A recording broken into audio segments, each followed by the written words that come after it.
Well, we are joined today by the legend that is Mr. Franz Klammer. And Franz, it's been a long time now, the 76 Olympic Games, and of course your domination of downhill skiing between sort of 74 and 78. But I tell you what, the words Franz Klammer still mean so much in sport. Why, Franz, all these years on, do the words Franz Klammer mean so much? I have no clue, but I tell you, yesterday, 5th of February, 35 years ago, I did the run. So it was 35 years anniversary. But probably, it was my way of skiing. It was your way of skiing, exactly. Out of control. Nobody knows what's coming next. So did you know what was coming next? Always. I was always under control. You looked like a man who'd on the verge of losing control at any moment. Of course, that wasn't true, but that's how it looked. So I had to find the other way. Bernhard Rossi was the nice and tidy, very fine, fantastic, good Swiss skier. And I had to find a different style. It wouldn't be fun to ski the same way like Bernhard Rossi did. So I found out a kind of a waving to the crowd and everything, that kind of style.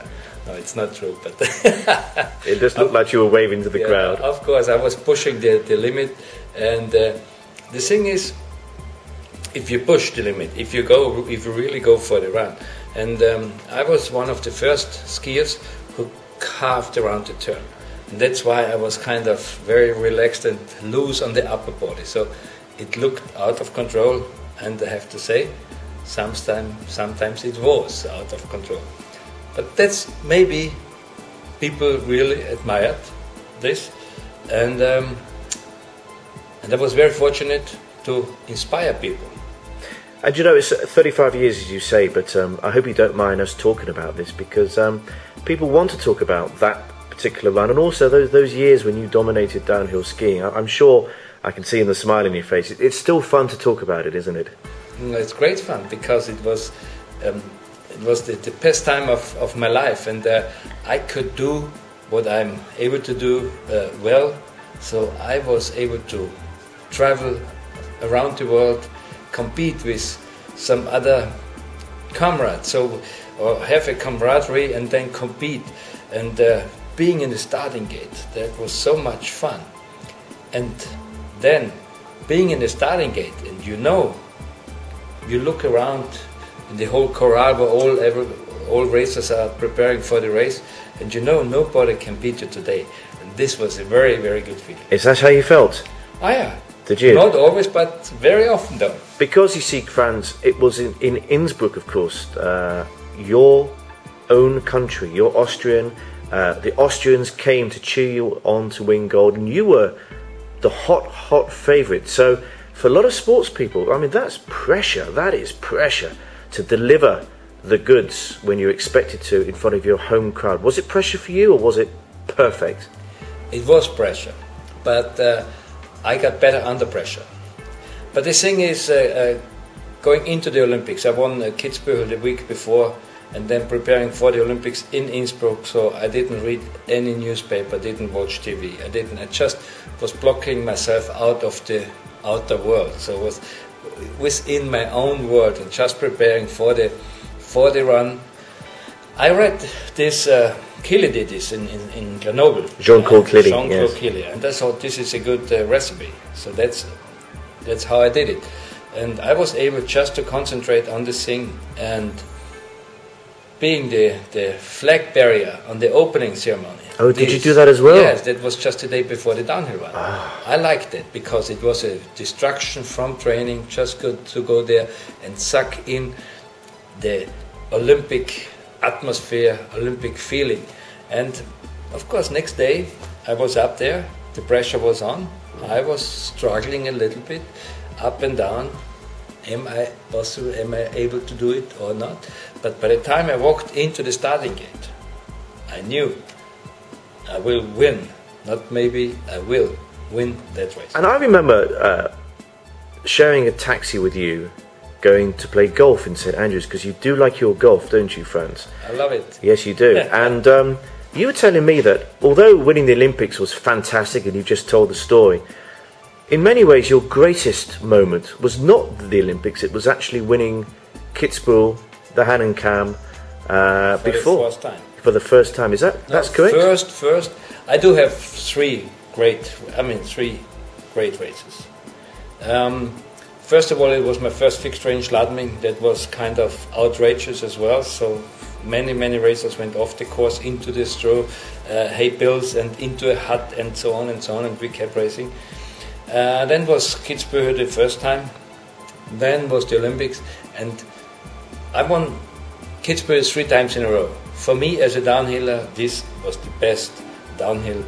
I mean, the most challenging, the most frightening, but the most rewarding and most satisfying. I guess if you're a downhill skier, Franz, winning Kitzbühel is like if you're a Formula 1 driver, you have to win Monaco. Yeah, or winning in Wimbledon. It's about the same thing. So that's what you have to have under your belt.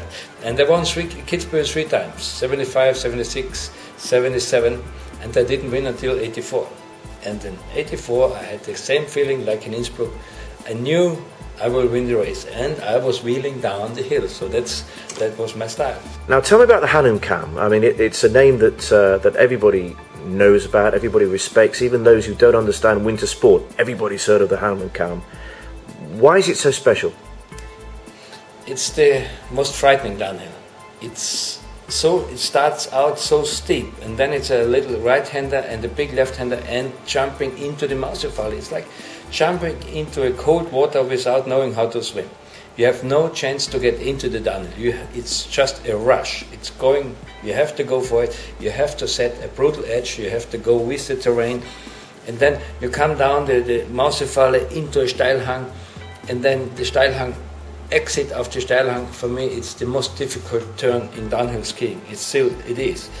And then if you don't carry the speed, it's flat, and you're toast. If you carry the speed, you're fast in the flats, and then it requires nice and gentle turning and traversing and everything. And then you come down to the Hausbergkante, it gets brutal again. You have to go for it. You have to push yourself forward and just dive down into the crowd, into Kitzbühel.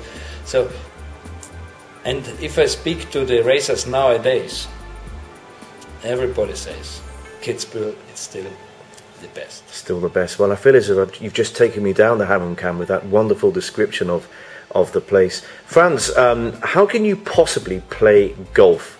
You like to do things quickly and dangerously. So, I mean, does it take you 10 minutes to do a round of golf and balls fly everywhere? I'm a fast player, though. That's not I bet you are. But then I played once, a young kid was caddying for me, and then I'm rather quick off the ball, which is not really good in golf. So he says, well, you're way too quick off the ball.